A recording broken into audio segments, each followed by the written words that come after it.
साथीहरू, हजुरहरूलाई कसलाई करकलो मनपर्छ? मलाई त आज एक्कासी करकलो खान एकदमै मन लाग्यो। त्यही भएर म र मेरो साथी चाहिँ छेउकै बारीमा करकलो टिप्न गयौँ। करकलो खोज्दै गर्दा मलाई चाहिँ बच्चा बेलाको याद आयो।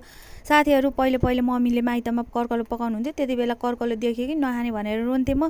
तर अहिले त्यही करकलो कहाँ पाइन्छ भनेर खोज्दै हिँड्नु परेको छ साथीहरू। त्यही भएर आज चाहिँ करकलो पकाएर खाने विचार गरेँ। हामीले करकलो र फर्सीको मुन्टा टिपेर ल्यायौँ। त्यति बेला म र मेरो साथी चाहिँ अब गफ गर्दै भलाकुसारी गर्दै करकलो केलाउन थाल्यौँ। करकलोलाई अलिकति माटो लागेको थियो, त्यसैले राम्रो सफा पानी गरेर सानो सानो टुक्रा पारेर काटेको। त्यसपछि एउटा भाँडामा राखेर सफा पानीले पखाले। आज चाहिँ करकलो दालसँग मिसाएर पकाउने विचार गरेँ। पहिले दाललाई राम्ररी सफा गरेर त्यसपछि कुकरमा दाल, लसुन, अदुवा झानिसकेपछि त्यही माथि करकलो राखेर आवश्यक पानी थपेर कुकरमा 4-5 सिटी लगाए पछि हाम्रो करकलो मजाले तयार भयो साथीहरू। कुकर खोलेपछि राम्ररी चलाए।